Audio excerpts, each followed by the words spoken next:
warahmatullahi wabarakatuh. Kami dari kelompok kewirausahaan Cibiu. Di sini kami akan presentasikan hasil analisis SWOT dari kelompok kami. Dengan anggota, saya Salsa Alifah dengan NIM C1A02412.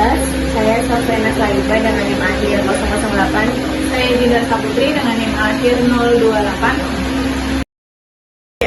Baik, dari analisis kelompok kami yang menganalisis SWOT dari produk Cibiu, yaitu yang pertama strength, kekuatan.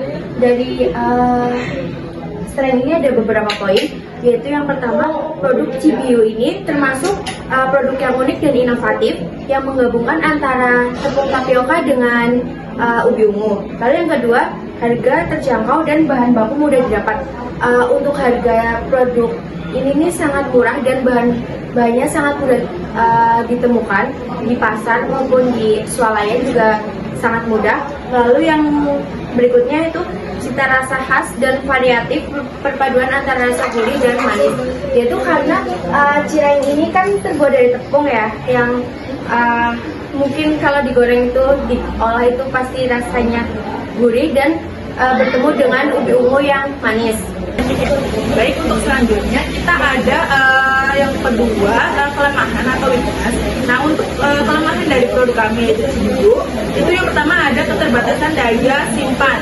Nah, untuk produk cireng kami, jika tidak dalam keadaan frozen, itu memiliki daya simpan yang cukup singkat, karena untuk penyimpanan ini membutuhkan suhu yang tinggi jika akan disimpan lebih lama, seperti di frozen food atau di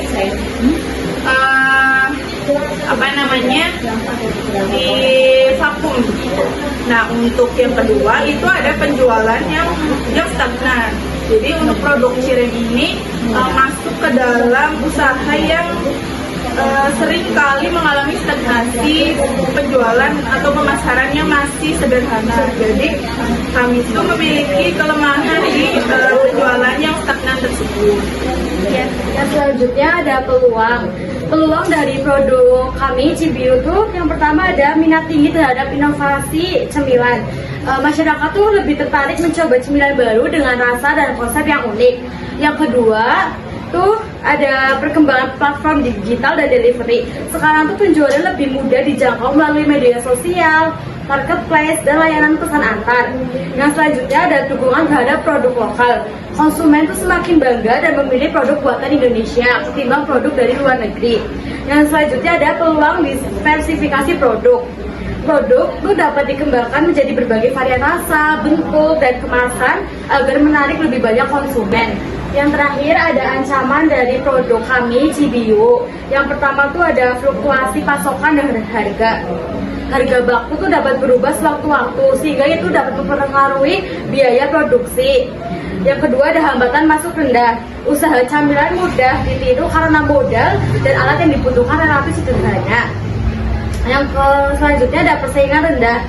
Jumlah pesaing yang masih sedikit memberikan peluang lebih besar untuk berkembang. Yang terakhir ada kejenuhan konsumen. Konsumen tuh bisa bosan jika produk tidak memiliki inovasi dan variasi yang baru. Baik, selanjutnya kita masuk dalam sesi strategi pengembangan bisnis, yaitu yang pertama ada strategi SO.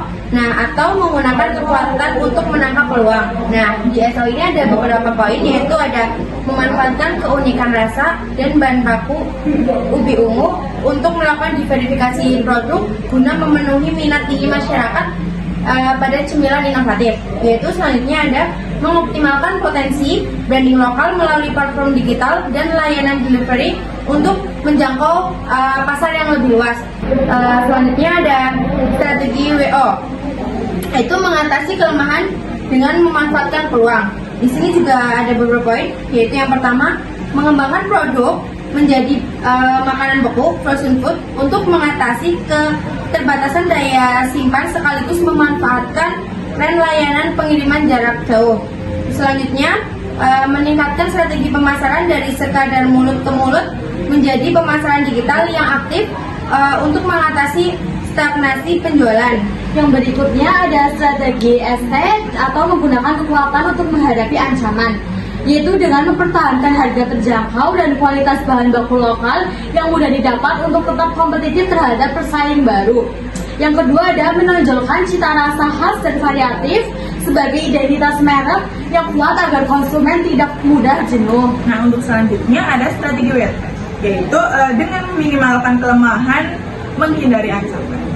Nah, yang pertama itu ada peningkatan kontrol kualitas, yaitu dengan memperbaiki sistem penyimpanan dan pengolahan untuk memastikan kualitas dari produk kami itu terjaga guna menjaga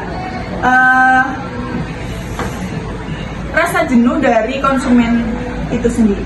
Nah, kemudian yang kedua itu ada profesionalisme manajemen pemasaran. Jadi dengan membangun sistem penjualan yang lebih terstruktur agar tidak hanya bergantung pada pesanan dadakan, tetapi dari pasar yang lebih dinamis.